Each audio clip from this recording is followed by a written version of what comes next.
A yayin da adadin kamfanonin samar da data yake ta yawaita akan intanet, matsalar rashin saukar data akan lokaci ruwan dare ce.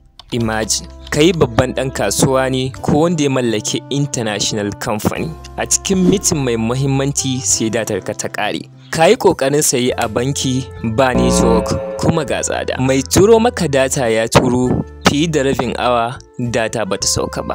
Very terrible, right? Me zaka ce idan akwai wasu lambobi da mai sayar maka data zai turo maka wanda kai tsaye zaka saka datar ka a waya kamar yadda kake saka katin kira a wayarka? Unbelievable.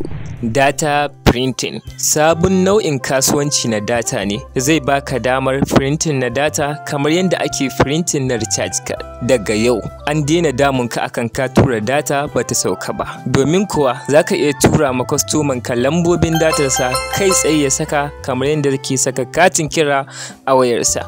A matsayinka na mai kamfanin sayar da data, wannan zai taimaka maka sosai wajen inganta kasuwancinka da kuma rage complaining akan matsalar rashin saukar data ga kwastomominka. Kai kuma mai amfani da data, a yanzu baka da haufin a turo maka data bata sauka ba, ko kana wani abu mai muhimmanci data ta baka matsala. Bugu da ƙari, a yanzu zaka iya sayin data ka ajiye a aljihunka ta zama tafi da gidanka kamar yadda kake sayin katin kira ka ajiye shi a aljihunka domin amfani da shi a lokacin da ka ga dama. Abin burgewar shine baka buƙatar wasu manyan kuɗi domin mallakar kamfani na printing na data ko recharge card. Applit.net.ng sun samar da tsari na musamman da za ku mallaki kamfani na printing na data da recharge card a cikin sauƙi ta hanyar tsaruka guda biyu. Tsari na farko, tsarin wata-wata. A wannan tsarin za ka mallaki kamfani na printing na data da recharge card akan farashi na naira 1,500 kacal a dukkanin wata. A tsari na biyu kuma za ka iya mallakar wannan kamfani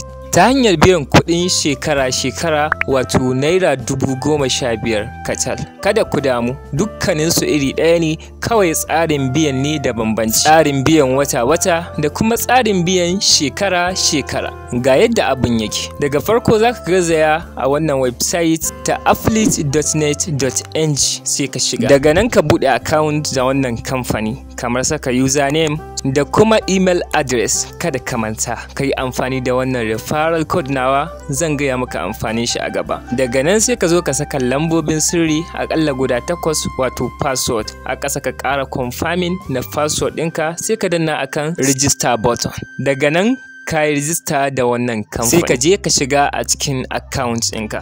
Barka da zuwa a advanced dashboard. A yanzu zan nuna maka yadda za ka mallaki kamfaninka na printing na data da kuma recharge card.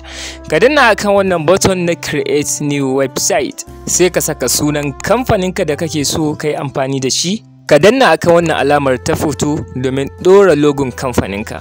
Daga nan ka danna a nan ka zaɓi ifin website, a ƙasa kuma sai ka zaɓi tsarin biya da kake so kamar yadda na yi bayani a baya, na wata-wata ko kuma na shekara-shekara. Daga nan sai ka danna akan wannan button na create now. Kai tsaye zai kawo ka zuwa wannan pejin, sai ka danna akan pay now. Daga nan zai baka ainihin tsarin pay. Ka zaɓi wanda ya fi burge ka kamar transfer, sai ka kwafi account number ka tura kuɗinka. Congratulations! Ina taya ka murnar samun kamfani na printing data da kuma recharge card. Ko da yake bari in nuna maka wani abu. Kaga wurin da aka rubuta 24 hours free trial, zaka iya danna shi domin ganin yadda wannan website ɗin take yin aiki 24 hours for free ba tare da ka biya kuɗi ba. Wannan zai taimaka maka fahimtar yadda kamfanin yake yin aiki kafin ka biya kuɗin shiga. So ka zaɓi free trial, ka danna akan create now, kai zai kawo ka zuwa wannan page. Idan ka duba a ƙasa za ga abubuwa kamar haka: admin page da kuma user page. Waɗannan su ne kamfaninka. Admin page naka ne kai mai mallakar kamfani, ta yadda za ka iya saita farashi na data da kuma katinka, kuma za ka iya controlling na dukkanin masu amfani da kamfaninka. User page shine ta inda masu sayar da data ko masu sayin data za su iya shiga domin printing na data ko kuma samun lambobin data za su tura ma kwastomominsu. A matsayinka na mai kamfani baka buƙatar jari. Applit.net sun ɗauke maka nauyi. Kawai za ka shiga ne ka ƙara ribar ka akan farashin kamfani A duk lokacin da wani printing ta hanyar kamfaninka, kana samun wannan ribar da ka ƙara akan farashin kamfani. Easy peasy. Ku tuntuɓi wannan number waya domin ƙarin bayani akan yadda kamfani yake aiki.